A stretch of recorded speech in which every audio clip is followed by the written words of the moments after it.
não.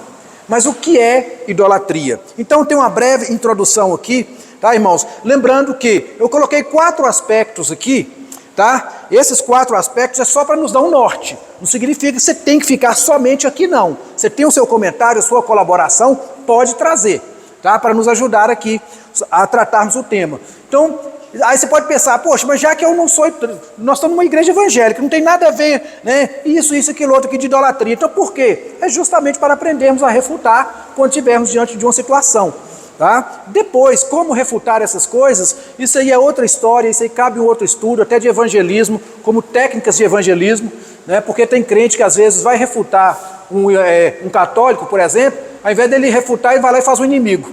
A gente tem que ter muito cuidado com isso, como refutar, como falar, para, ao invés de estarmos refutando, a gente está tomando cuidado e não estarmos criando inimizade. Mas isso é outra história. Vamos lá. A idolatria é um grande perigo. Ela nos leva a adorar outras coisas que não são Deus. Apenas Deus merece nossa adoração. Nada é mais importante que amar a Deus sobre todas as coisas. Até aqui tudo bem. Mas o que é idolatria? Ou melhor, o que nós pensamos que vai além de idolatria? Na nossa concepção, o que nós crescemos ouvindo? O que é uma idolatria? O que nós crescemos ouvindo? Adorar a imagem. Pronto, para nós, na cabeça de muitos, é só isso. O que é idolatria? Aquele que se curva diante de uma imagem. Ele é um idólatra. É um ato de idolatria? Sim. Mas idolatria vai além disso. Aí na introdução continua. Idolatria não é apenas adorar outros deuses ou imagens sem vida. Idolatria é colocar qualquer coisa acima de Deus em nossa vida. Podemos idolatrar uma pessoa, um emprego, um partido político, dinheiro e etc. Para evitarmos a idolatria, devemos sempre pôr Deus em primeiro lugar em tudo que fazemos. Aqui está um básico para tudo, tá? E a grande verdade é essa, irmãos. Eu preciso tomar cuidado para que eu não venha idolatrar os meus netos. Eu preciso ter esse cuidado. Porque senão daí a pouco o Davizinho ou o Dudu vira meu ídolo. A ponto de que, eu não vou hoje no culto, eu não vou. Aí as pessoas colocam, o que tem faltado do culto? Não, eu não vou no culto, vou deixar de ir adorar a Deus, porque simplesmente, não, hoje eu não quero, não, porque eu quero ficar com Davi, porque, então, a idolatria, ela é caracterizada por tudo aquilo que eu coloco na frente de Deus. Qualquer coisa que eu colocar na frente de Deus, ela é característica de idolatria, ela caracteriza a idolatria. Tá? Então é interessante sabermos disso, porque senão, de repente, nós só estamos detonando os irmãos da católica, por causa das imagens. Mas estamos criando ídolos dentro de casa, estamos criando ídolos no trabalho, estamos criando ídolos na própria música evangélica, né? Estamos criando ídolos no altar da igreja, né? O pastor fulano eu gosto de ouvir, esse aqui é top dos top. Não que não possamos ouvir, irmãos, pelo amor de Deus, grandes homens de Deus aí na mídia, e fora da mídia também, não tem problema algum. Mas o problema é quando essas pessoas passam a serem colocadas, praticamente como deuses, né? Não, o que o pastor Alex falou para mim está falado e acabou, e não tem outra verdade. Não, eu só vou no culto quando o Alex prega. Não, mas quando o Paulo prega é melhor. E a idolatria, no meu ponto de vista, a idolatria humana, ela gera outro problema que eu nem coloquei aqui nos aspectos. Ela gera o problema do partidarismo na igreja, tá? A idolatria por pregadores, ela gera a divisão na igreja. Lembra da igreja de Corinto? Uns dizem, eu sou de Paulo, outros dizem, eu sou de Apolo, outros de Cefas, Então nós temos que tomar muito cuidado com isso. Mas volto a repetir, tomar esse cuidado não quer dizer que eu não possa gostar de um determinado pregador, né? Porque tem pregadores que nós gostamos de ouvir mais do que outros, né? Agora esse pregador, ele não pode ser o único, e eu causar, não, então já não vou no culto porque não é o pregador que eu quero, ok?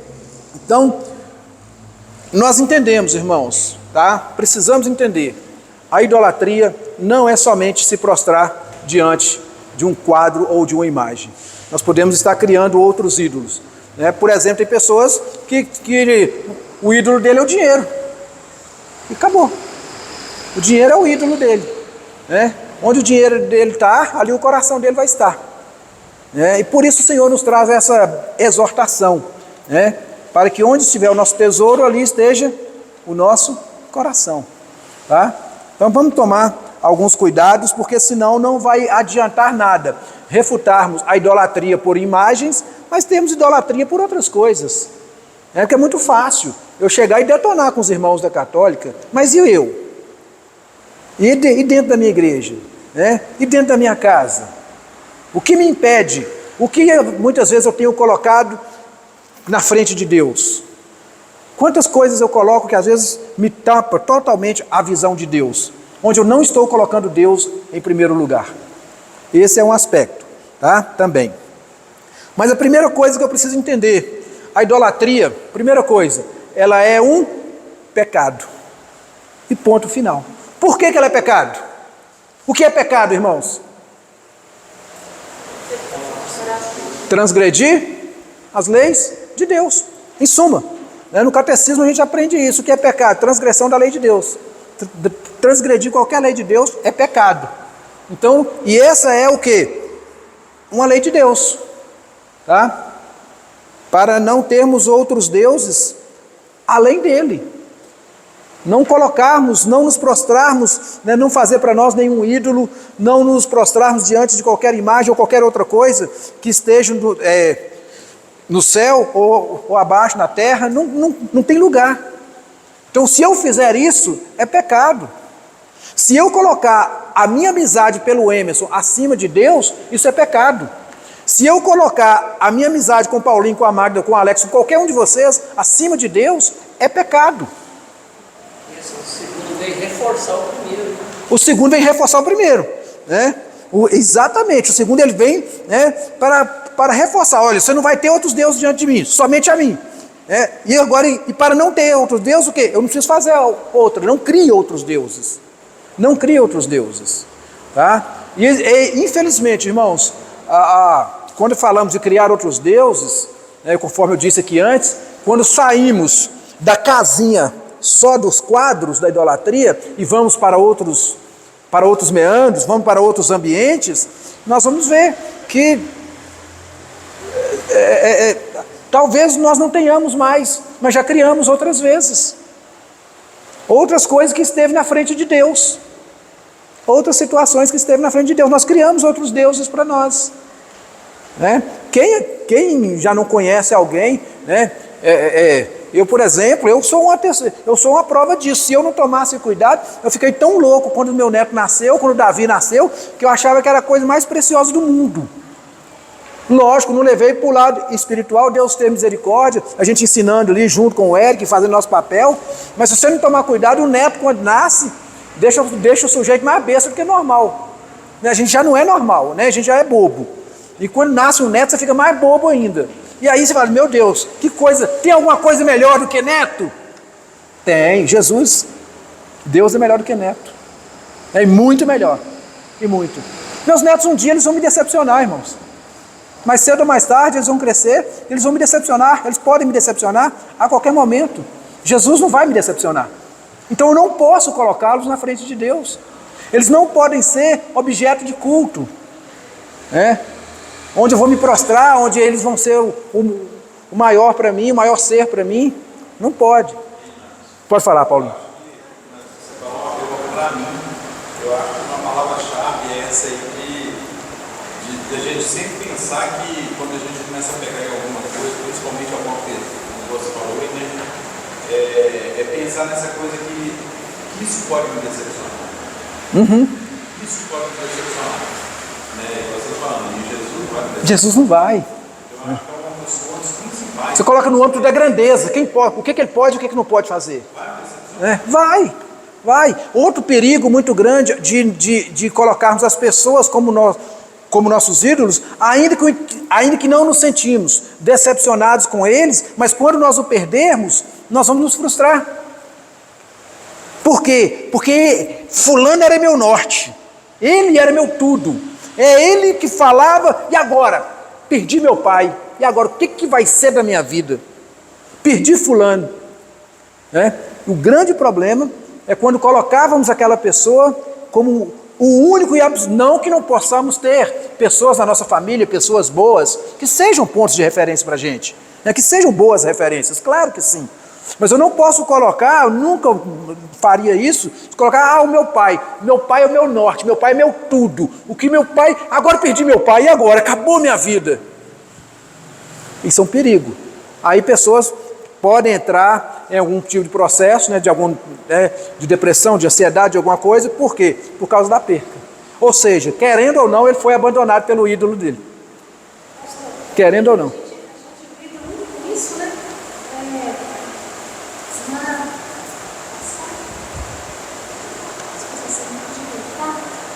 Semana passada, sexta-feira, quando o moço lá chegou, tinha perdido a mãe fazia 5 meses, e a família está toda desnorteada, assim, com depressão, com ansiedade, tá?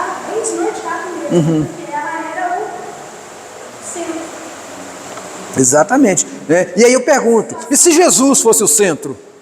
E se o Senhor fosse o centro? Né? Não que a gente não possa ser, irmãos, pelo amor de Deus, a gente não está dizendo que conhece Cristo, né? Então, nós não estamos dizendo aqui que você não possa sofrer, né? Que você não vai sofrer com a perca de alguém, que você não vai, né, ficar triste, que você não vai chorar, que você não vai se lamentar. Não é isso não, nós temos esse direito, né? O problema é dizer, minha vida acabou porque fulano de tal agora não existe. Isso prova que ele era o seu único centro, que ele era o seu centro. E Jesus fica onde nisso aí? Né? E Jesus fica onde? Então, nós precisamos entender, irmãos, tá? Que a idolatria, um dos principais aspectos da idolatria, né, sempre aspecto negativo, é claro, é que é um pecado. É um pecado. Um outro aspecto muito interessante sobre a idolatria, eu gostaria, vamos começar sempre do primeiro aqui, se couber para todo mundo ler, depois valendo. Emerson, abre para nós aí, Isaías 42, versículo 8. Isaías 42, versículo 8.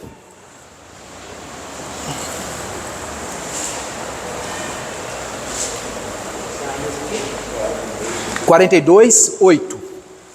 Pode abrir, pode ler, Emerson, por favor.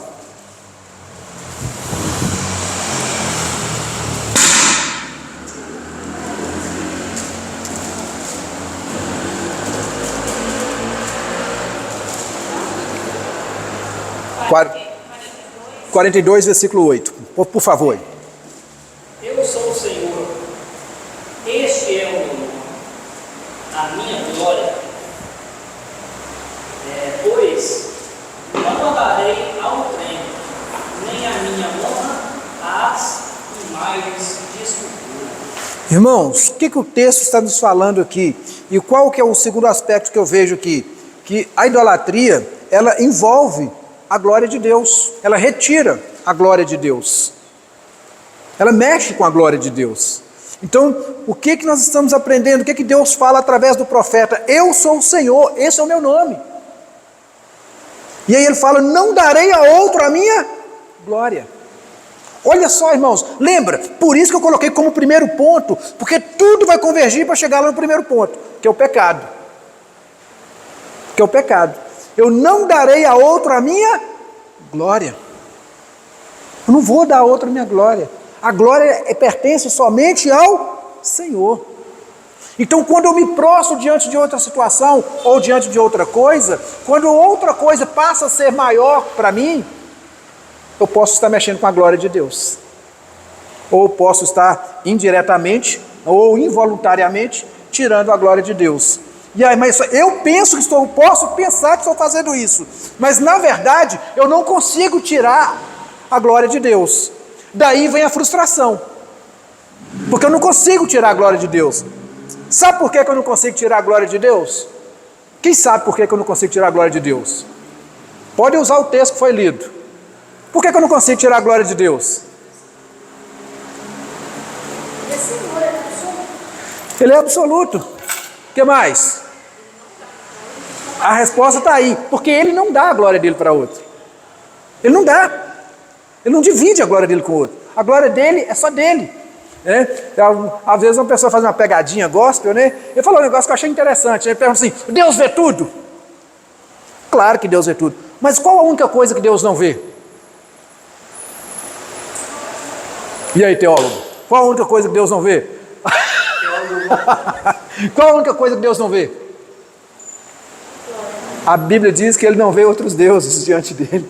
Não tem outros deuses. Não existe outros deuses. É só uma pegadinha, brincadeira dos irmãos, né? Qual uma coisa que Deus não vê? Outros deuses. Porque não existe outros deuses para ele. Não existe outro Deus como ele. Ele não vê outro Deus. Porque não existe. Né? E a glória dele, ele não vai dividir com ninguém. Né? E nem vai receber, e nem as imagens de escultura vão receber o seu louvor. Então, o louvor que nós nascemos para cantar, para prestar, é a Ele. Não é a Paulo, não é a Pedro, não é a José, não é a ninguém. É a Ele. É a Ele. Sabe? Então, o perigo da idolatria é porque ela envolve a glória de Deus. Ela mexe com a glória de Deus. E vamos lembrar, irmãos, eu estou falando aqui a idolatria em todos os aspectos. Não somente no aspecto da idolatria de imagens e esculturas, em todos os aspectos, ok? Por isso que eu comecei falando, quando a gente fala da palavra idolatria, o que a gente arremete aqui? A imagem, a santo, a isso, aquilo outro, mas vai muito mais além do que isso, tá? Fala, Marquinhos. Uma ilustração à Bíblia aí é quando eles levaram a Arca da Aliança, né, os filisteus, eles colocaram a Arca da Aliança e amanheceu com a estátua caída no chão. Eles levantaram ela caiu e quebrou no outro dia. Ele não tem outro Deus diante do nosso, né? A verdade é essa. Sim, não tem outro Deus, não tem, né? E ele é único, ele é absoluto. Foi o que a Vaninha falou. Por que nós não conseguimos tirar a glória dele? Porque ele é único, ele é absoluto, tá? Não se mexe com a glória de Deus. Não se deve mexer, pelo menos. E todos que tentam mexer, irmãos, Deus é tão magnífico, Deus é tão tremendo, que assim, e tem coisas que aos nossos, e a gente tem que tomar cuidado com o nosso senso de justiça, até nessas coisas. Vou citar uma passagem aqui, um acontecimento bíblico que eu tenho certeza que todo mundo vai se lembrar. Não tem nada a ver com a questão da idolatria, não. Tem a ver com a soberania de Deus, com a grandeza de Deus. Quem já ouviu falar de um homem por nome de Uzá? Sabe o que aconteceu com esse homem? A arca sendo transportada de volta, né? Tal, ali, simplesmente, a Bíblia fala que os bois tropeçaram e a arca ia cair. O que Uzá fez? A arca ia cair. Uzá foi lá e, deixa eu proteger a arca aqui. Não deixou a arca cair. Antes da resposta final, humanamente falando, ele fez certo ou errado? Humanamente falando. Quem faria o mesmo dele? Eu faria, irmão, sinceridade, velho. Eu faria o mesmo que ele fez, né? Agora, isso é nós, com o nosso senso, eu faria, vou ser bem franco, bem sincero, tá? Eu faria, com o meu senso de justiça, de agradar a Deus, eu faria, eu pulava debaixo da arca, ela caía de minhas costas, tá? Beleza, mas qual foi o resultado disso, dele tentar segurar a arca da aliança? Morte. O que Deus fez com ele? Matou ali naquela hora. Pum. Aí eu paro para pensar, falo, peraí, Deus, peraí, ué. O cara parou, a arca ia cair, o cara foi cair e segurou, Deus. Tem lógica não, me ajuda aí, ué. Olha só, isso, irmãos, dentre as muitas lições que a gente tira daquele texto, daquele momento ali, para a minha vida, a única, a principal que eu tiro ali, é de que Deus não precisa da nossa ajuda. Deus não precisa da ajuda humana. Deus não precisa da minha ajudinha. Ele não precisa da mãozinha do Márcio. Ele é suficiente. E aí, se partirmos para o campo das hipóteses, e se Uzá não tivesse segurado? A arca ia cair, não sei. Ele poderia fazer ela flutuar, ele é Deus. Ou poderia cair e não quebrar nada que estava lá dentro. Ele é Deus.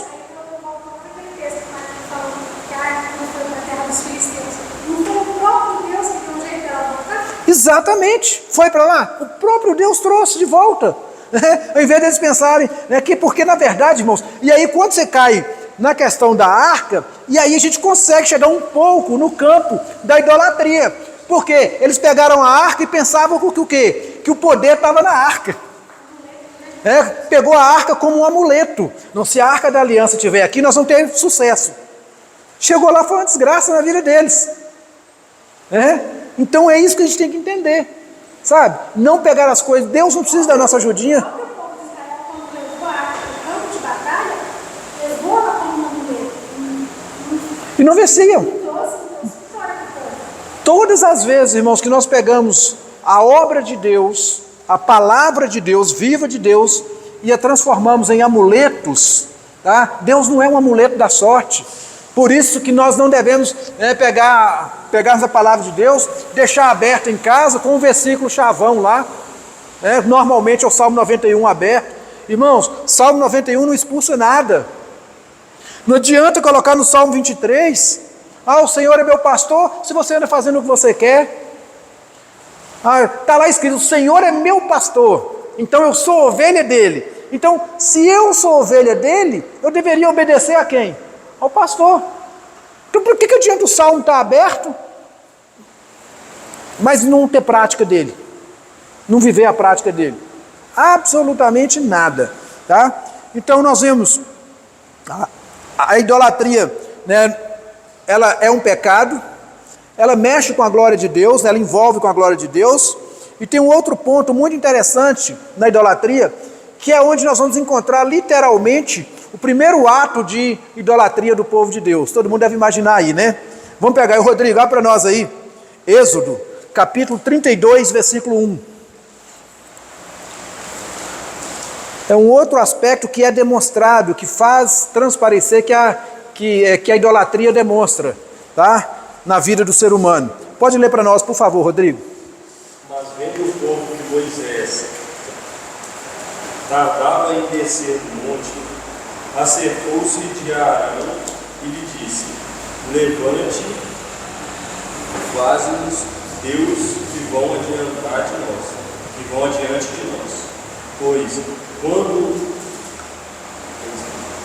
a este Moisés, o homem que nos tirou do Egito, não sabemos o que lhe terá sucedido.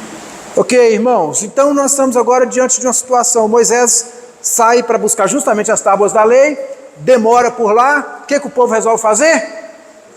Um bezerro de ouro, né?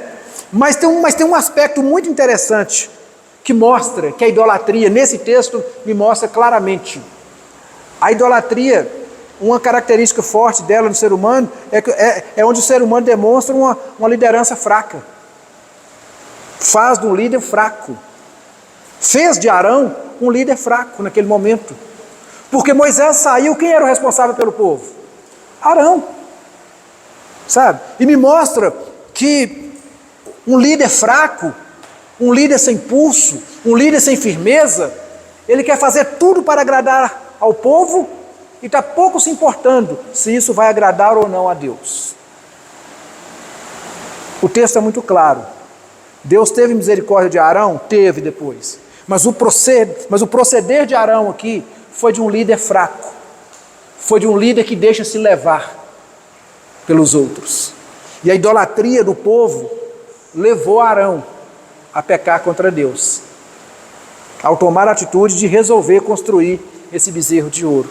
Então, a idolatria nos faz fracos, nos faz de nós líderes fracos, sabe? Quando eu dou lugar à idolatria, quando eu dou espaço para os idólatras e a idolatria na minha vida, isso faz de mim um fraco. E a grande verdade é, irmãos, pelo amor de Deus, não vamos entrar no mérito da questão aqui, né, quando se falamos de liderança, quantos líderes fracos apareceram agora, no passado bem recente da nossa história política agora, né? Pessoas que nós deveríamos estar defendendo o nome de Jesus, não defendemos. Não vi líderes defender mais o nome de políticos do que defender o nome de Jesus. Que vergonha! Que vergonha! Isso são líderes fracos, onde colocaram políticos acima de Deus. O político é Deus. Independente de A ou B, tudo farinha do mesmo saco. E os crentes que fizeram isso, farinha do mesmo saco. Colocou homens lá em cima, acima de Deus. Isso é idolatria. Isso é idolatria. E isso que me chama a atenção, porque aí às vezes, né, nós vamos criticar a senhorinha que está de joelho diante da imagem. Mas nos prostramos diante de políticos. Ao invés de defendermos o nome de Jesus, estamos defendendo políticos. Mas queremos criticar a irmãzinha que ajoelhou diante da imagem. Isso nos torna líderes fracos. Líder que dá ouvido a idólatras. Líder que deixa de ouvir mais a voz de Deus para ouvir o clamor do homem. Foi o povo que clamou: Arão, nós precisamos de alguma coisa. Esse Moisés aí que nos tirou lá do Egito, foi bacana até aqui, mas quem vai saber o que aconteceu com esse cara? Nós precisamos de um Deus para ir adiante de nós. E aí, você faz ou não faz? E aí, irmãos, dentro do nosso senso, nós pensando, lógico, nós não estávamos na pele de Arão, né? Então hoje nós conseguimos pensar com mais calma do que ele, claro, né? Mas teoricamente, qual deveria ser a resposta de Arão? Não, meu, se você não quiser esperar, o problema é seu, vai embora, então vai sozinho, cria seu bezerro, cria o que você quiser para você, das minhas mãos não vai sair isso não, das minhas mãos não vai sair isso. Lembrando, irmãos, tá? Nós não estamos mexendo aqui na soberania e nos decretos de Deus, naquilo que Deus já tinha predeterminado que acontecesse. Não tem nada a ver com isso, tá? Mas a verdade é, né? Humanamente falando, poderíamos ter outras respostas? Sim, né? Lembrando que sempre a gente está passando um pouco para o campo das hipóteses e depois vamos retomar o caminho bíblico. Tá bom? Pode falar, Vânia. Outro exemplo de liderança fraca foi ali, né? Porque quando Deus enviou a mãe,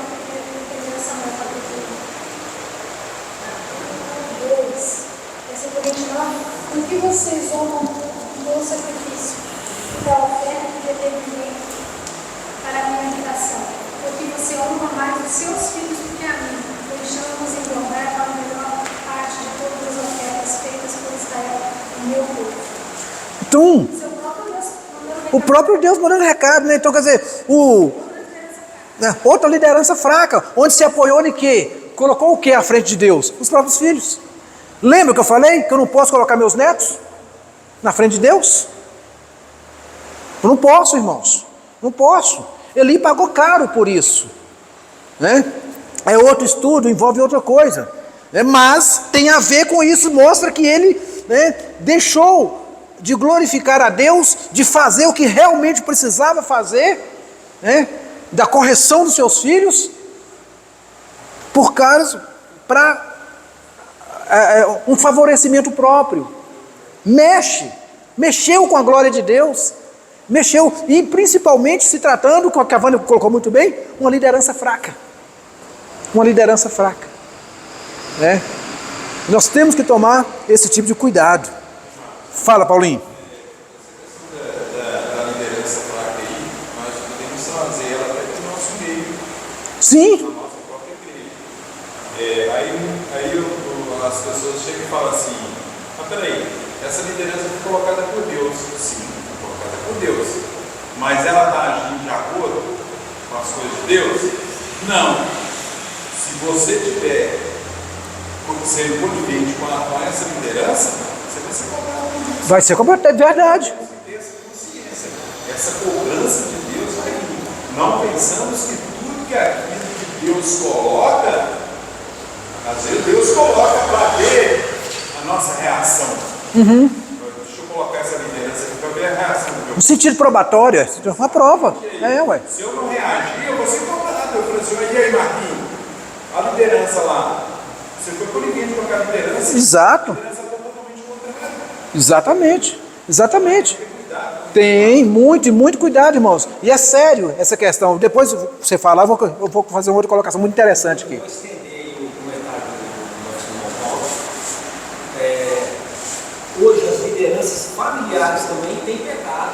Sim. Pecado, assim, gravemente, porque você vê, por exemplo, recentemente agora, isso está na mídia aí, um pai e uma mãe achando graça de ter dado um vestido de Mulher Maravilha do menino. Então, assim, na hora que eu vi esse vídeo, foi: gente, onde é que nós vamos pagar? Esses aí são os futuros vereadores, os prefeitos e etc e tal. É só professores. Exatamente. Que vão crescer e vão pagar. E isso vai acontecer da seguinte forma, para eu entender. vai ter preço, isso tem consequência. E lá na frente isso vai pesar. Aí quando pesar, às vezes o filho vai para um caminho, né? Eu não desejo isso não é esse meu pensamento, mas tudo notícia que vai. Mas é verdade. Vai sofrer, a criança vai pagar, etc e tal, mas eu sei que o pai vai lá atrás. É verdade. Entendeu?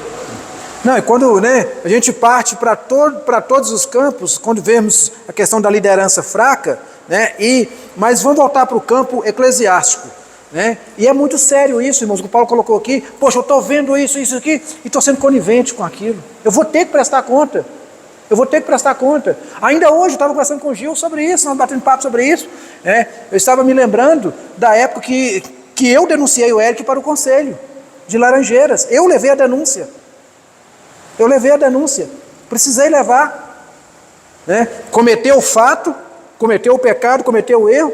Eu falei, olha, vou me aproximar com você com duas situações. A primeira, a de pai.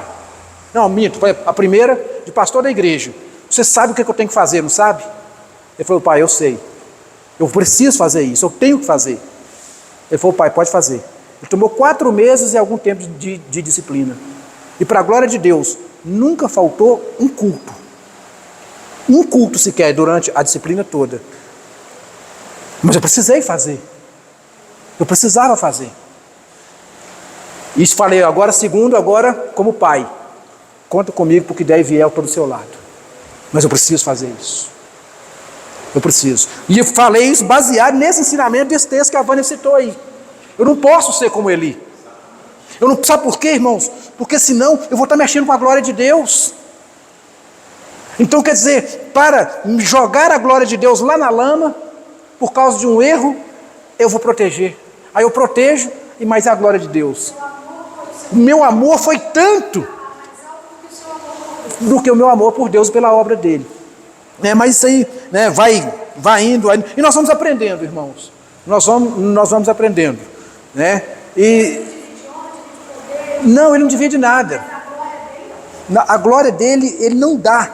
Tá? E isso, irmãos, nos mostra, né, que, para voltarmos absolutamente para cá, né, que a idolatria, ela é uma demonstração, né, ou a permissão da idolatria, não é somente ser um idólatra direto, mas no casarão nós vamos ver que ele não foi direto, mas foi indireto, ele colaborou, que é aí que o Paulo falou, ele foi conivente, ele foi conivente com o erro do povo, e tão conivente que foi ele que fez, né, o bezerro do povo. Levar. Porque se você erra sozinho, quando você erra e leva mais gente, exatamente. Ela tem que tomar esse cuidado, porque quando ela não erra sozinha. Tem mais gente atrás, tem mais gente observando. Então você não erra sozinho, você leva um monte de gente atrás. Exatamente. Então, assim, o pecado é maior, porque não é só seu. E quando eu falo, irmãos, quando eu coloquei aqui que a idolatria, ela enfraquece, ela é sinal de uma liderança fraca, eu coloquei principalmente baseado no meio geral dos evangélicos hoje, que falam mal da igreja católica, mas está levando o povo a pecar. Fala mal da igreja católica nas imagens, mas está dando pulseirinha para o povo, está dando pacotinho de sal para o povo levar para casa, está dando rosa do não sei o que do descarrego, não sei do que, não sei daquilo, e um monte de coisa, e isso é pecado. Isso é pecado. Isso é uma liderança fraca, que não conhece a palavra de Deus, que não vive a palavra de Deus. Isso é fraqueza de liderança. Só tem 2 explicações: fraqueza ou safadeza mesmo, ou pilantragem mesmo, levando as pessoas a pecarem. Eu coloquei fraca para ser modesto, para não ficar ofensivo. Mas é das duas uma, ou fraqueza ou safadeza mesmo, para levar as pessoas ao pecado, levando as pessoas a idolatrar. E quando você vai conversar com eles, fala assim: ô meu irmão, isso está errado. Você não pode dar pulseirinha para as pessoas, esses amuletos que vocês estão dando aí, isso é pecado. Não, irmão, isso não é idolatria, não. É só para estimular a fé da pessoa. Alguém já ouviu essa frase aí? É só para estimular a fé. Agora, interessante, não é bem assim que a palavra de Deus me ensina, não. A palavra de Deus me ensina que a forma de eu ter fé é falar assim, ó, que a fé vem pelo ouvir. E ouvir, então não precisa de amuleto, irmão. Isso é fraqueza. Eu ensinar vocês que vocês vão conquistar alguma coisa, que vocês precisam levar pulseirinha, fazer 7 vezes isso, 7 vezes aquilo, ou o quanto de vezes for necessário, que eu achar que for necessário, né? Isso é fraqueza de liderança. Isso é um líder fraco na palavra. Isso é um líder que não estuda a palavra. Ou então vem a outra opção mesmo. Estupidez, safadeza mesmo. Fala, Paulinho. Certo cuidado com isso aí, porque quando nós começamos a pensar dessa forma, nós temos que ter cuidado para não colocar a princípio da liderança. Não é verdade? Não, sim.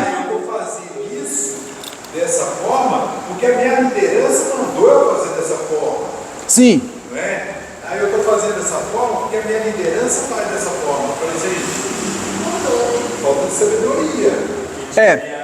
É verdade, Márcio? Aí o Paulinho foi para um campo aí que eu já citei aqui, é muito interessante. Aí vem o campo, né?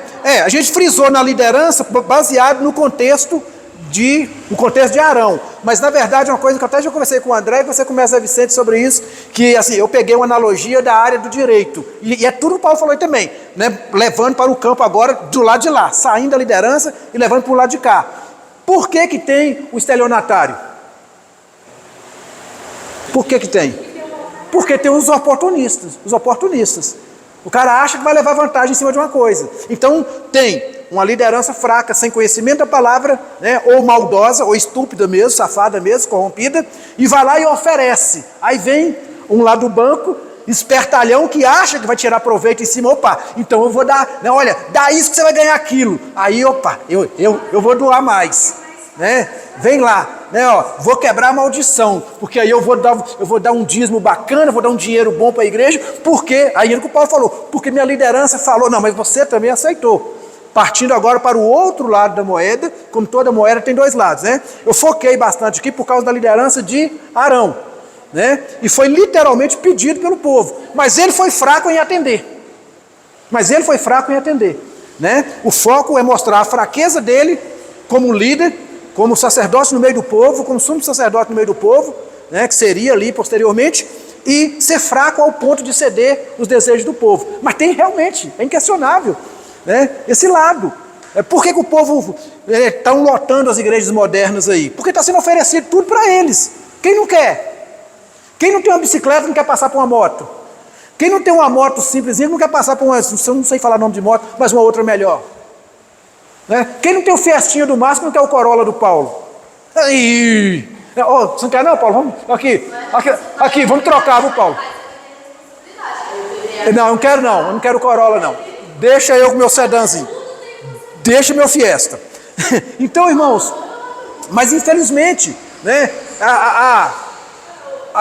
tem a lei da oferta, da procura e da oferta. Isso é fato, né? Mas a questão da liderança, né? Mas uma liderança que teme a Deus, que coloca Deus acima de tudo, pode ter certeza, porque a Bíblia nos ensina que, querendo ou não, as ovelhas vão ouvir a voz do pastor e vão atendê-los. Então, realmente tem a questão humana do desejo, né, do anseio, né, da expertise, né, da expertise de cada um, mas tem aquela questão de, infelizmente, a grande maioria são induzidas sim. São induzidas pela sua ignorância, ou melhor, são induzidas pela sua ambição, ou são induzidas pela sua ignorância. Né? Mas são induzidas, ou pela ambição, ou pela ignorância. Né? A grande parte hoje é pela ambição mesmo. A grande parte é pela ambição. Ok? Vamos lá, irmãos. Então, nós vimos aí alguns aspectos aí da idolatria. Primeiro, ela é um pecado. Segundo, ela mexe, ela envolve com a glória de Deus. Terceiro, é uma demonstração de uma liderança fraca. E em quarto, que eu coloquei aqui para a nossa discussão, tá? Ela é fruto de uma cegueira e uma ignorância tremenda. Ela é fruto de uma cegueira e uma ignorância tremenda. Vou pedir aí ao Paulinho que está aí, abra aí em Isaías 44, do versículo 15 ao 17. Isaías capítulo 44, do versículo 15 ao 17. Vejam aqui, irmãos, aqui está assim, eu peguei esses 3 versículos aqui, que vocês vão ver, isso aqui é a chave para você refutar qualquer idólatra. Isso aqui você vai refutar qualquer idólatra, e quero ver se eles vão achar a resposta. Você vê o tamanho da ignorância das pessoas. Por isso que eu coloquei que a idolatria, ela é fruto de uma cegueira e ignorância. Lê para nós aí, Paulinho. 15 ou 17? Mas é o Paulinho de cá. É. É.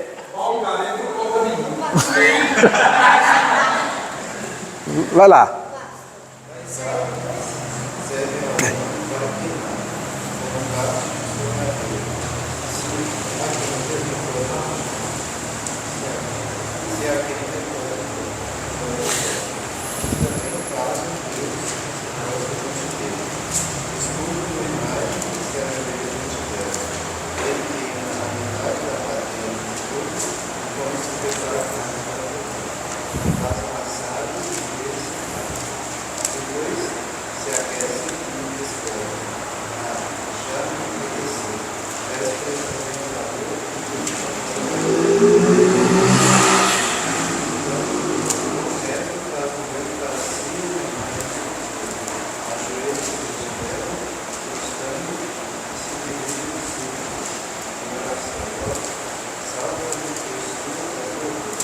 Amém. Então, irmãos, esse texto do profeta Isaías, repetindo para quem não, o B perguntou aqui, 44, do versículo 15 ao 17, irmãos, eu me lembro que o irmão chegou, começou a congregar com a gente lá em Joatuba e nunca eu tinha tocado no assunto com ele. Eu já tinha visitado a casa cheia de imagens, cheia de coisa, aquele mundo velho de coisa lá, e eu nunca falei com ele para tirar nada.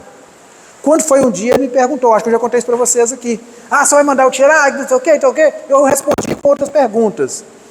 E passou algum tempo, ele falou assim, então já que você falou que eu nunca te pergunto, agora eu quero te perguntar, me fala aí, eu estou errado em me prostrar diante disso, das imagens que eu tenho lá em casa? Eu mostrei para ele exatamente esse texto. Lógico, mostrei ele completo. Né? Mostrei para ele exatamente esse texto. Se você tem alguém que você conhece e foi seduzido pela ignorância, né? Ignorância a palavra não no sentido de brutalidade, mas de falta de conhecimento, ainda está nessa ignorância de se prostrar diante de uma imagem, mostra para ele esse texto. Olha só, né? Se você pode pegar bem antes, se você começar no versículo 14, você vai ver, né, que ele planta, vem a chuva e rega, né, a árvore cresce, aí o que ele faz? Né? Então, essa árvore ela serve ao homem para queimar, e para tomar deles, e se aquenta, acende, cozinha pão, né? E dali faz um Deus e se prostra diante dele. Né? Também fabrica uma imagem de escultura e ajoelha diante dela. Uma outra parte dessa mesma árvore ali, né? Que ele tinha acabado de cortar, ele queima, né? Com outra metade ele prepara carne, ele cozinha carne, ele assa, ele enche a barriga com ela, também usa o fogo para poder se aquecer, e depois diz, agora eu já me aqueci, já vi o fogo.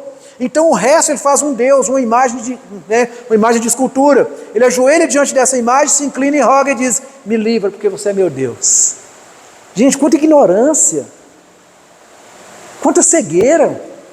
A mesma árvore que você cortou, vai lá e faz uma imagem.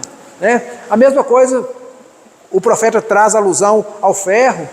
Né? Hoje nós podemos falar, o mesmo gesso que serve para passar no teto de uma casa, para deixar uma casa bonita, ornamentar, fazer ornamentos, vai lá e faz uma imagem e se ajoelha diante dela.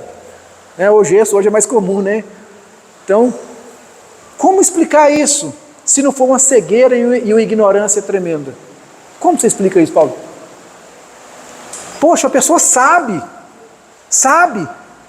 né? Depois, para quem ainda não viu, depois, se vocês quiserem assistir, assistam um vídeo. Só vocês digitarem lá, ex-padre Nivaldo. Ele vai falar as coisas erradas que ele pregava. Né? Ele mesmo confessando, olha, eu fazia isso, isso e isso. Coisas que a Igreja Católica não faz, eles têm a Bíblia. Né? E agora, eu me dirijo com todo respeito aos irmãos católicos. Tá? Você tem essa imagem, leia Isaías 44, do 15 ao 17. Se você quiser, pega o texto completo, leia. Você vai saber. Você precisa entender isso. Isso é idolatria, isso é pecado, isso é uma afronta à glória de Deus. Deus, essas coisas não vão te ouvir. Nós precisamos entender isso, sabe? Agora o cuidado que nós precisamos ter e o respeito que a gente tem que ter pelas pessoas, não pelas imagens. Fala, Paulo. Mas aí a gente cai naquilo que nós falamos de novo, falta de conhecimento do temático. Você pode ver que, infelizmente, não é de se estudar a Bíblia. Sim. Não é de estudar a Bíblia, não é de buscar. entendeu? Aí acaba aceitando aquilo que da frente falou, então eu pego aquilo e coloco em prática na minha vida. Exatamente. Mas eu não busco. Portanto, você vê que tem alguns que estudam a Bíblia, tá? Que não aceitam isso, eles Confronto. Verdade. Eu acho interessante, Paulo. Então, você vê que é interessante isso aí. E essas pessoas não é bem-vinda, eu sei disso. Sim. Não são bem-vindas. Então, por isso que a gente fala. Eu devo ser acostumado a falar, você fala. Vai para a Bíblia, né? Estuda. Né? Você me fez lembrar aqui agora um testemunho, que eu acho que o Marquinhos e a Maísa, eu tenho certeza que estava, o Emerson, eu acho que a Rose, o Alex e a Valéria, eu acho que estava também. Um dia que a irmã Flora deu um testemunho aqui da mãe dela. Né? Que a mãe dela foi difícil converter, que não aceitava as coisas. Que aí teve um dia o padre falou para ela: não, chega na sua casa, confere lá, pega a Bíblia lá e confere. Para que ele foi fazer isso? Ela chegou, pediu às meninas, não sei se foi a Flora, quem é para ler para ela. No dia que leu para ela, mas não volto lá mais não. Então quer dizer que ele sabe que está errado, né? E por que ele está fazendo então? Então e aí entra, irmãos, é a verdade, né? O que vai libertar essas pessoas disso não vai ser a gente ficar jogando na cara. Por isso que eu disse, eu não preciso respeitar a imagem, tá? Mas eu tenho que respeitar as pessoas, né? Saber me dirigir a elas e mostrar para elas dentro da palavra, porque o que vai libertar é a palavra, né? É a verdade. Pode falar. Uma pessoa extremamente católica, né? E é daquela católica, assim, dificilmente você vê um católico praticante, né? Porque geralmente, pelo menos na minha época, católico era mais assim, vai cá, hoje, não sei, tem muito carismático, esse movimento todo, né? Tem igreja católica. Então eles têm mais assim, eles buscam, eles procuram pregar fora da missa. Não é tradicionalismo, não tinha outra coisa, nunca assim. E esses dias a gente entrou numa polêmica, assim, porque ela começou a questionar o que nós começamos a falar para ela, né? Que a salvação ela é pela graça, que não é pela igreja católica, que é a igreja católica, que não há salvação fora da igreja católica. Isso. E, na verdade, não há salvação fora de Jesus. Né?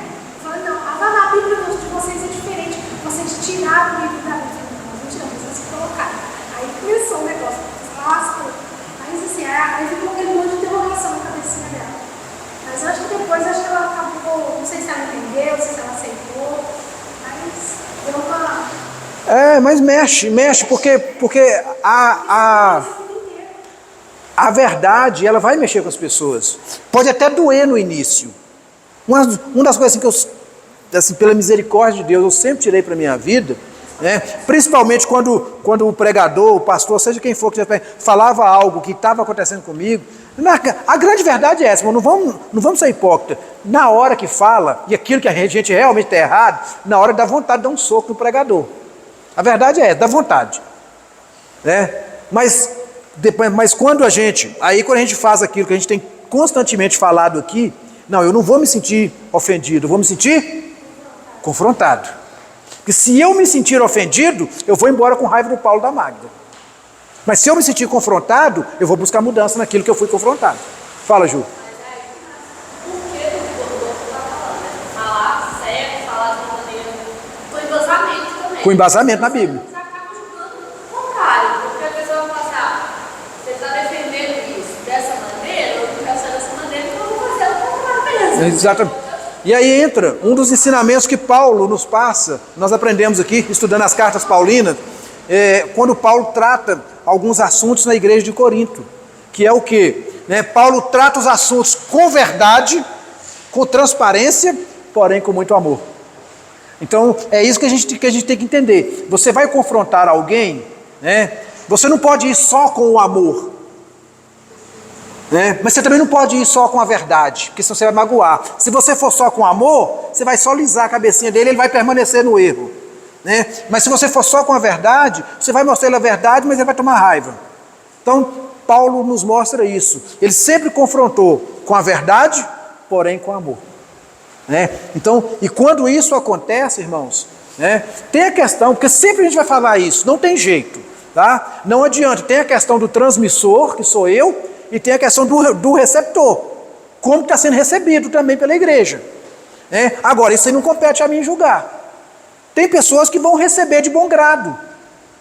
Tem pessoas que vão receber de bom grado. Por exemplo, e é tudo, irmãos da igreja, tá? Quer ver? São casais que têm filhos aqui. Eu, o Alex, o Paulinho, o Zé Vicente e o Emerson. É isso mesmo? Você tem filhos aqui, né? Os homens. Só citei os homens aqui que têm filhos. O Rodrigo, você tem filho ainda não, né? Tá. Então vamos lá. Seria muito fácil, por exemplo, às vezes, esse exemplo que eu contei meu aqui do Eric, de repente o Alex se sentiu ofendido, o Paulinho se sentiu ofendido porque ele tem os meninos dele, ou o Emerson se sentiu ofendido. Seria muito prático. Ah, mas eu... Não, mas se eu me sentir confrontado, é diferente. Ainda que meu filho não esteja nessa situação, mas o dia que chegar, eu vou lembrar. Olha, eu vou agir igualzinho o Márcio fez. Ou às vezes o Paulinho deu exemplo, eu vou agir igualzinho o Paulinho fez. Deixa ele falar aqui, pode falar. Existe um ponto muito que a gente tem que levar em consideração, isso tudo que a gente está falando aqui, a respeito da tradição. A Igreja Católica ela preza muito e veja muito da tradição, da pregação. O princípio da pregação da palavra é que quase ninguém tinha acesso a ela. O padre rezava a missa lá. De costa em latim? Em latim, do jeito que ninguém entendia. Então hoje a perspectiva hoje é de mudança muito grande. Hoje o acesso à palavra de Deus ela está sendo. Por isso que ele falou que tem muita gente infiltrada dentro da Igreja Católica que está lendo a palavra, está tendo acesso agora, e está conseguindo, através dessas leituras, está deixando de lado. Não concordo com aquilo, é verdade. Entendeu? E conscientizando outras pessoas a abandonar essa tradição. Até porque a maioria segue sem saber, né? Às vezes você pergunta agora na minha tarefa, às vezes você pergunta, mas por que você está. Não, não sei pecar. Eu vou fazer isso, minha mãe. Eu comentei isso com a minha mãe, só para você ter uma ideia.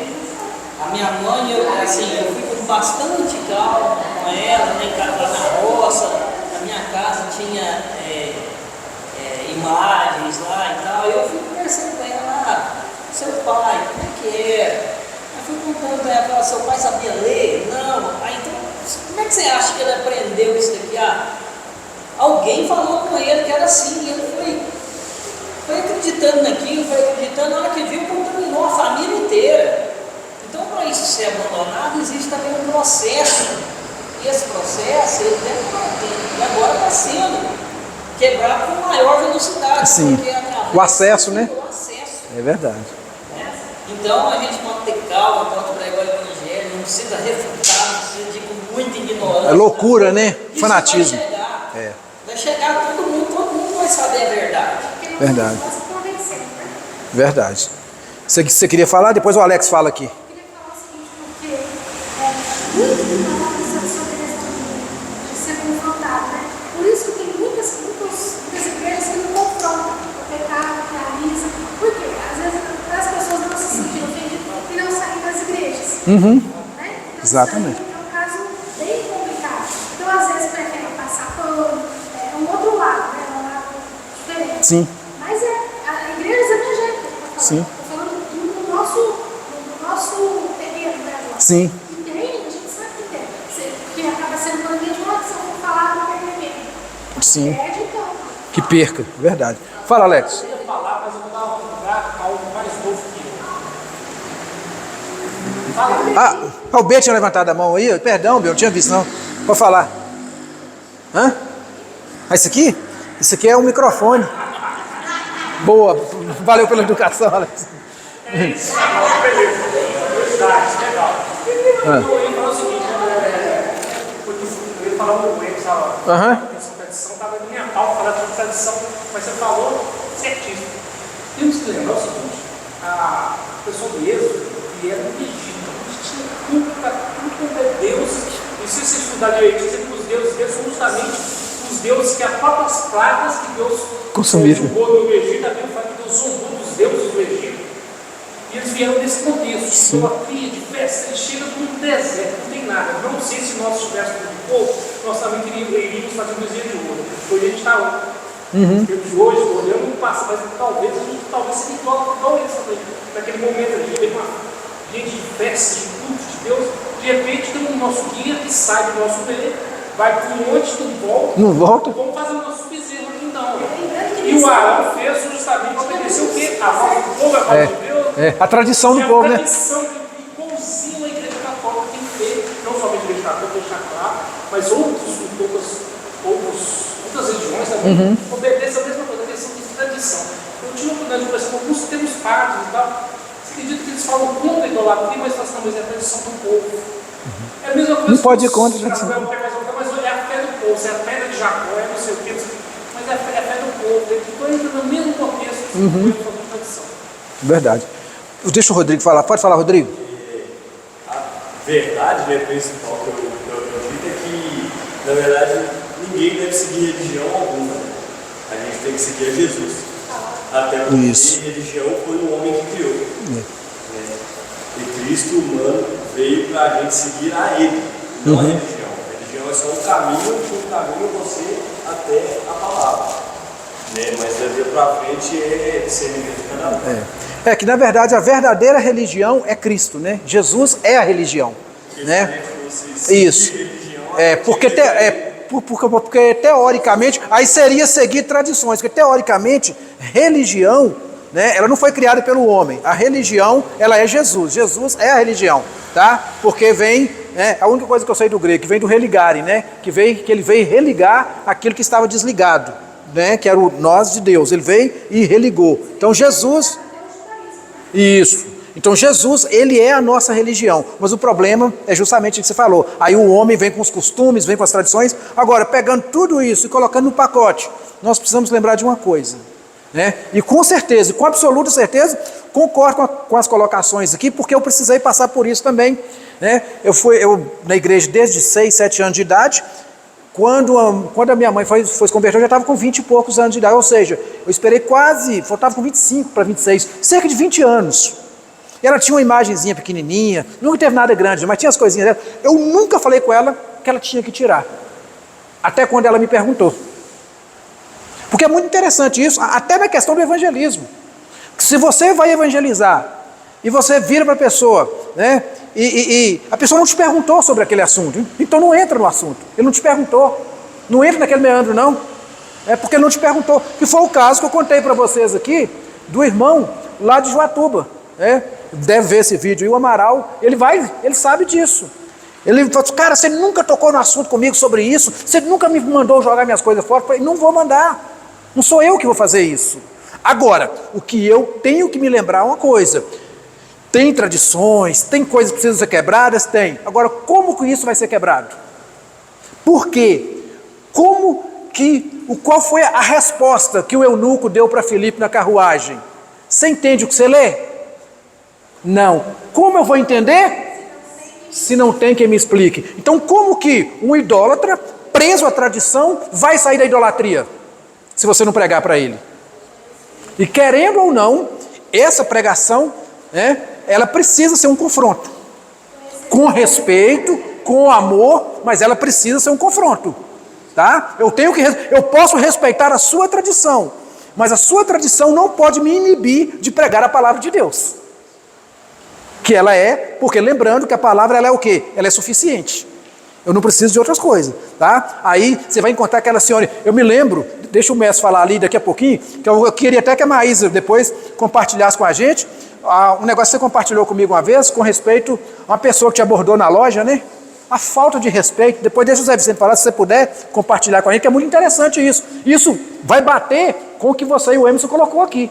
A falta de respeito, a falta de como abordar situações de uma tradição. Né, Maísa? Foi basicamente isso. Mas deixa o mestre tinha levantado a mão lá atrás, deixa ele compartilhar com a gente aqui.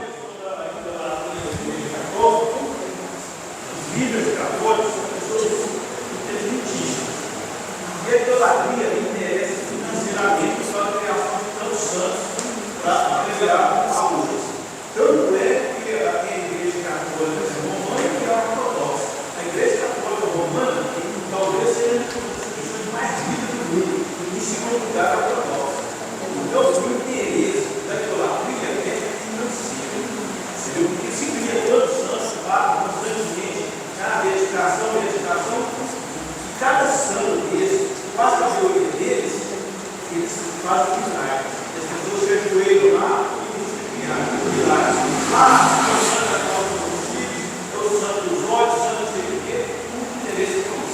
Amém. É bem colocado aí, né? Lembrando dos interesses econômicos, né? Isso. Irmãos, eu queria que a Maísa compartilhasse com a gente, só para ficar bem claro, como que às vezes as pessoas, né, o cuidado que a gente tem que ter ao abordar essas pessoas. Lembrando, esse cuidado não pode de forma alguma deixar me inibir de pregar a palavra de Deus. Tá? Fala aí, Maísa, para nós como é que foi aí. Isso teve um tempo, né? Eu trabalhava numa loja ali nessa cooperativa da loja do meu pai. E meu pai é católico, e ele tinha ido a Aparecida do Norte e trouxe para mim uma correntinha. Era um mapa do Brasil assim, com a imagem de Aparecida. E eu estava com essa correntinha. Aí chegou um senhor, ele é evangélico e tal, e ele entrou na loja e inicialmente ele chegou se perguntando sobre algumas coisas e tal, mas ele entrou para me abordar porque ele viu minha correntinha. E aí ele começou a me confrontar, assim, me debater comigo em relação à minha correntinha, mas ele foi ofensivo, eu não tinha conhecimento nenhum. E ele começou a falar assim, você não pode fazer isso, né?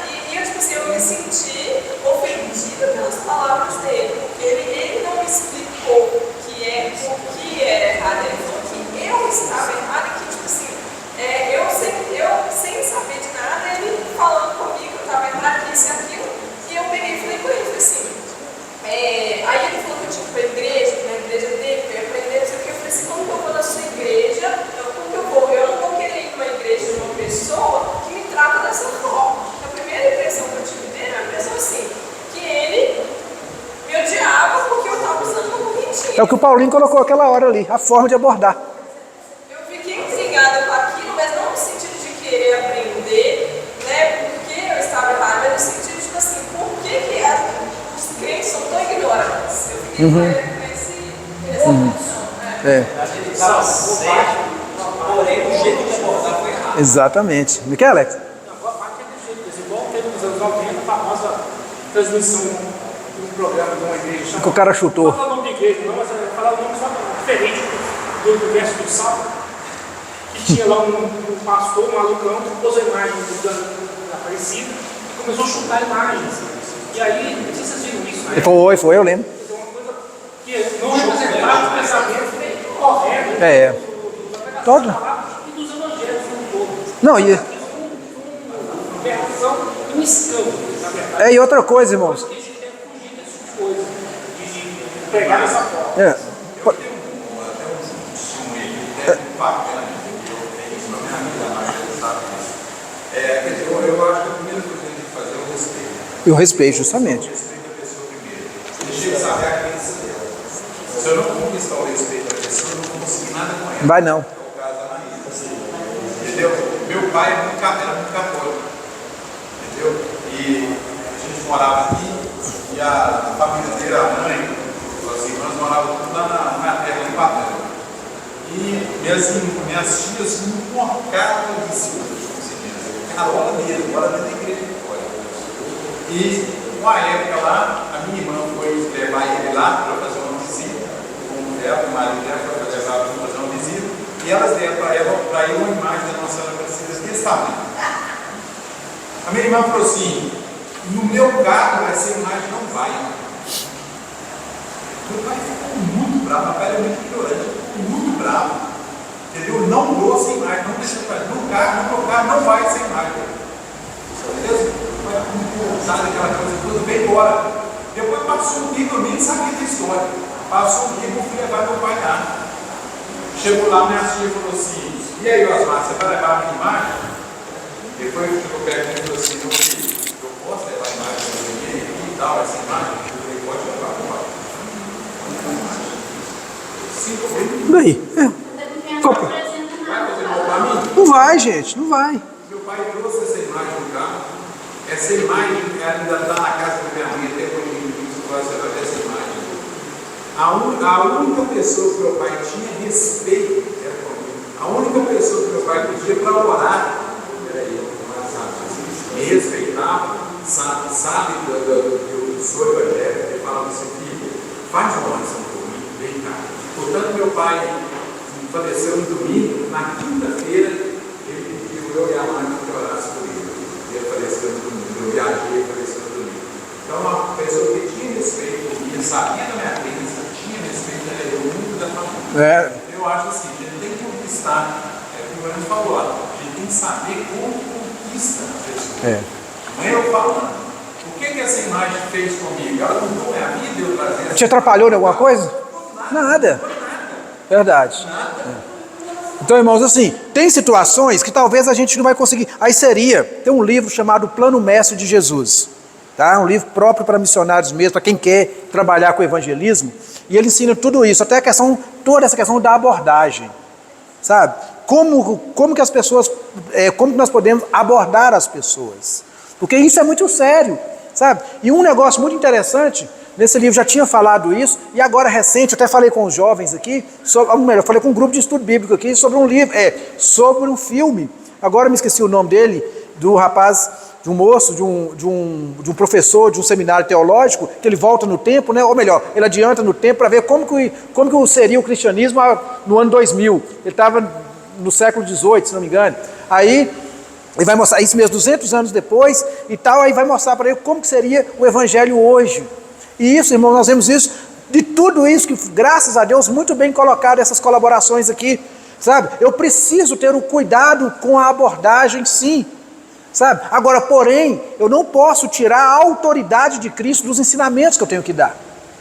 Porque aí eu virar para um idólatra e dizer para o idólatra, olha, meu irmão, tratar com carinho, com respeito, isso não precisa ser com o idólatra não, isso tem que ser com qualquer pessoa, isso tem que ser com todo mundo.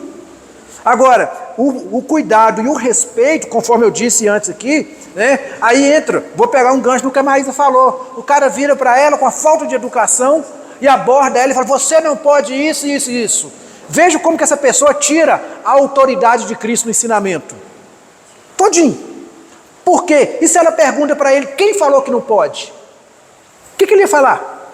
Porque em nenhum momento ele abordou com a Bíblia na mão, com carinho, com respeito e falou, olha, Jesus falou que isso é pecado. A Bíblia fala que isso é, a palavra de Deus fala que isso é pecado.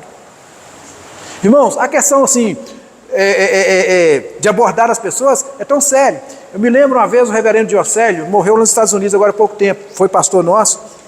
Ele falou que tinha uma ovelha dele, família toda católica, e tinha a senhorinha lá, a vovozinha lá, que gostava dele de um jeito, mas uma coisa, e toda vez que ele chegava, ela falava, pois é, pastor, nosso Deus é o mesmo, né? Eu só gosto do Senhor porque nosso Deus é o mesmo. E ele ficava caçando, como que eu vou explicar para essa mulher que o nosso Deus não é o mesmo? Para a Dona Maria, que esse nosso Deus não é o mesmo? Como que eu vou explicar? Mas ele não tinha um gancho, ele não tinha uma entrada.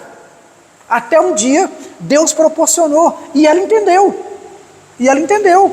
Aí, porque, primeiro, já tem que ter o respeito por qualquer um. Ainda mais para uma senhora enraizada na tradição. Como que eu vou falar com essa mulher? Aí ele, com todo carinho, deu um abraço na Dona Maria. Pois é, Dona Maria, ó, eu posso falar, olha, presta atenção, irmãos, na forma de abordar. Eu posso te falar um negócio? Lembre-se disso. Porque a partir do momento que eu pergunto para ela, eu posso te falar isso? Pode, Márcio. Pode ter certeza que eu vou com tudo, você me deu liberdade. Ou eu posso te perguntar isso? Pode, eu posso perguntar. Você me autorizou. Tá? Então, Dona Maria, eu posso te falar uma coisa? Pode. Pois é, menina. E com todo carinho, viu? Eu sei que a senhora sempre fala, né? Mas deixa eu falar para a senhora. Nossa, não é bem assim, nosso Deus é o mesmo, não. Ó, o meu Deus não aceita isso e isso. E aí, o que a senhora acha? Não, pastor, não é mesmo não, né? Com todo carinho. E ela entendeu. Pela misericórdia de Deus, eu falo que um dos maiores privilégios da minha vida foi no mesmo dia, literalmente, no mesmo dia que eu batizei minha mãe, eu batizei a Dona Madalena com 103 anos de idade. 103 anos de idade. E ela falava com as pessoas, olha você vê, o filho dela, o Zé Rosa, se tiver acesso ao vídeo, tem testemunhas, tá? Eles me contaram que ela falava, e ela chegou a falar comigo, meu filho, eu nasci na minha religião, vou morrer nela, tem isso, né? Vou morrer nela. Olha que privilégio que o Senhor me deu, de pregar para uma senhora com 103 anos de idade e mostrar para ela que a idolatria é pecado. Ou seja, as tradições, elas têm que ser respeitadas, mas elas também podem ser confrontadas, com respeito. Elas precisam ser confrontadas. Porque você pega uma pessoa de idade, está perto de morrer mesmo, então não precisa confrontar. Não. Ela está enraizada na tradição, ainda que com muito carinho. Mas se o Emerson não mostrasse para a mãe dele esse testemunho que ele deu aqui, como que ela ia tirar as imagens da casa dela? Então é lógico, teve um jeito, teve um carinho, mas foi mostrado. É para todo, é o que eu estou falando. Isso aí é para todo mundo. Isso aí é para todo mundo. Isso aí não tem, sabe? O tema é idolatria, volta-se muito a essa área, mas é para todo mundo. Como que você vai abordar um conhecido seu que está no candomblé? Gritando para ele que ele não sei o quê, que ele vai para o inferno? Não. Então essa questão da abordagem, do respeito, é com todo mundo. Agora, o principal cuidado que nós temos que ter, tá, é de não tirarmos a autoridade daquele que está na palavra, de tirarmos a autoridade de Cristo na palavra. Então fala porque, se te der a oportunidade, mas mostra que Jesus falou que é pecado. Deus falou na sua palavra que é pecado. Quem falou? Deus. E aonde? Está aqui, ó. A palavra de Deus. Porque você foi com amor, você foi com respeito, mas você foi com a verdade. Lembra de Paulo? Paulo sempre confrontou desse jeito. E cheio de estratégias, né? Isso não precisa nem falar. As estratégias do apóstolo Paulo. Esse Deus estranho que vocês estão falando, esse aí é o meu. Houve o confronto. E, irmãos, e é bom lembrarmos que no confronto, vai ter aqueles que vão ouvir, vai ter aqueles que não vão levar a sério, vai ter aqueles que vão brigar com você, vão espernear, mas podem ter certeza, vai dar frutos. Vão ter aqueles que vão ouvir, serão tocados pelo Espírito Santo de Deus e vão ouvir. É isso que Paulo, nós aprendemos, nós vemos isso claramente em Atenas, quando alguns falam, olha, acerca disso nós falamos depois, outros zombavam, mas teve aqueles que aceitaram. Dentre eles, estava lá a família da Lídia, da vendedora de púrpura lá, que foi um instrumento e tanto nas mãos de Deus. Então, a forma de abordar é importante, mas lembre-se, nunca deixe de fora da forma de abordar, tem que ter todo esse conteúdo aí, mas o principal que tem que estar junto, tem que estar nesse pacote, a palavra de Deus. E lembre-se, às vezes ela vai doer. Às vezes ela vai doer. Pode custar, às vezes, um xingo, pode custar, às vezes, uma virada de zóio para o seu lado, mas tem que ter a palavra de Deus. Tá? Então tem que ter o amor? Tem, mas tem que ter a verdade. Tem que ter a verdade, mas tem que ter o amor. Você tinha levantado a mão também? Você fala aqui, depois o mestre fala lá. Lembrando que o começo da nossa idolatria não é só de Exatamente. Porque senão você está falando, às vezes, da imagem, você está com um tapa na cara na hora, que a pessoa já te observou, já fez uma varredura na sua vida e te vai te pegar em outra coisa ali. Olha, não, a pessoa pode simplesmente jogar, olha, a minha idolatria é a imagem, a sua é seu neto, a sua é sua mulher, a sua é seu filho. E aí? Verdade. A gente pega mesmo, abre o carro, não pode chegar perto. Nossa, vai se riscar alto. Por aí vai. Fala, mestre. A melhor coisa também, pastor, é nosso testemunho de vida. Eu não preciso falar assim, a pirâmide que vem para fazer. Então, a mais importante é ser testemunho. Não chega falando outra coisa, que é você testemunho de vida. Na sua empresa, na sua cidade, as pessoas se conhecem, as pessoas se gostam. Juntando o que você está falando com o que o Emerson falou aqui, uma coisa que meu pai calava minha boca direto. Na hora que eu ia e não era nem pregar para ele não, porque eu já tinha pregado. Não era para convidar ele para ir para um culto. Por exemplo, quando eu fui consagrado a diácono, eu convidei ele, não foi. Outros eventos, aniversário da igreja, convidava. Aí, só que, lógico, a gente tem que ter a sensatez e o jogo de cintura para não deixar entrar nas desculpas deles, tá? E entrar nas desculpas deles. Aí é outro tema que entra também no trabalho de evangelismo. Aprender a lidar com as desculpas humanas. E as desculpas humanas pode ser querer jogar alguma coisa na sua cara para você parar de falar a verdade para ele. Tá? Mas isso aí, a gente tem que tomar cuidado. Porque o que meu pai virava para mim? Na hora que ele falava, para ser crente igual fulano de tal, ciclano, bertano, e dava nome. Eu ia falar o quê? Então, realmente, nossa vida tem que ser uma Bíblia. Tá? E isso demonstra também, tá? Aí seria outro campo, o campo do evangelismo não é só pegar a Bíblia e abrir lá e não dar um bom testemunho, não. Tá? Não rende muito, não. Vai, lógico, quem vai fazer a obra é o Espírito Santo, mas o instrumento ali está sendo você. O prato que está sendo servido, o alimento, está sendo você. E Deus não tem costume de dar comida no prato sujo, não. Ele não tem esse costume, não. Fala, irmã Terlina.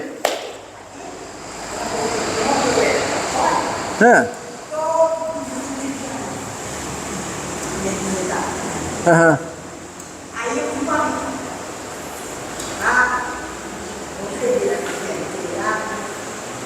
aí a menina ficou chorando. Não pode, aprendeu, tá? Aí minha pergunta ficou chorando, não vai a boca. Aí o pai levantou lá e falou assim, Porque estão vivendo aquele tempo de ignorância mesmo, tem que ser respeitado. Né? E não tem como, mas eu quero. Não, tem que ser respeitado, absolutamente. Né? Mas o que a gente nós só precisamos frisar o seguinte: respeitar a tradição, que é o que a Magda falou, sempre respeitou, mas você mostrou para ele Jesus, que Jesus é o caminho, a verdade e a vida. Então você nunca desrespeitou a tradição dele, né? Mas não ficou só nisso. Eu posso respeitar a sua tradição, mas eu preciso te mostrar que Jesus está aqui. Senão não tem pregação. Respeitar a tradição, irmão, dos outros, não converte ninguém, não. Tá? Respeitar a tradição, pelo amor de Deus, irmão, vocês estão me entendendo? Precisamos respeitar, sim. Tá? Mas só respeitar a tradição e não pregar a palavra não converte ninguém, não. Tá? O que vai converter, a fé da pessoa vai vir, nós já citamos aqui, que a fé vem pelo ouvir e ouvir a palavra. Então, se você só respeitar a tradição, mas não falar para a pessoa que Jesus salva, e que ele precisa confessar Jesus como o único e suficiente salvador da vida dele, não sei se a Rosa vai lembrar dessa cena. Minha mãe, um dia a gente conversando, porque minha mãe sempre... Não era casada ainda não, era adolescente. Minha mãe chegava da igreja à noite, e minha mãe lavando as vasilhinhas no tanque, eu sentava na janela e ia falar de Jesus, como que foi o culto para ela. E ela começava a chorar, sempre me apoiou. Ela chorava e falava, não, meu filho, só de saber que você vai para o céu, eu já estou feliz. E de lágrimas desciam mesmo, de alegria. Sabe, eu falei, mãe, mas eu não me contento com isso, eu quero que a senhora vá também. E olha, e não adianta, porque no dia que eu estiver indo, a senhora não vai poder segurar na barra da minha calça. Só Jesus que pode te levar. Só através de Cristo. Porque não adianta, irmãos. Não adianta. A verdade, eles precisam ouvir isso com carinho, com respeito, mas eles precisam ouvir isso. Principalmente, né, é para todos, mas nós em especial, os nossos em especial. Né? Do que vai adiantar eu respeitar o tradicionalismo da mãe da Magda, da mãe do Paulinho, que a dona Laíde já está lá, de eu respeitar o tradicionalismo da dona Arlinda, mas não falar para ela que Jesus é o Senhor? Como que vai haver mudança se não tiver pregação? Tá? Então, irmãos, lembrarmos, né, temos esse respeito, mas esse respeito, ele nunca pode me isentar, nunca pode isentar a palavra de Deus, a palavra de Deus tem que estar junto com esse respeito. Tá?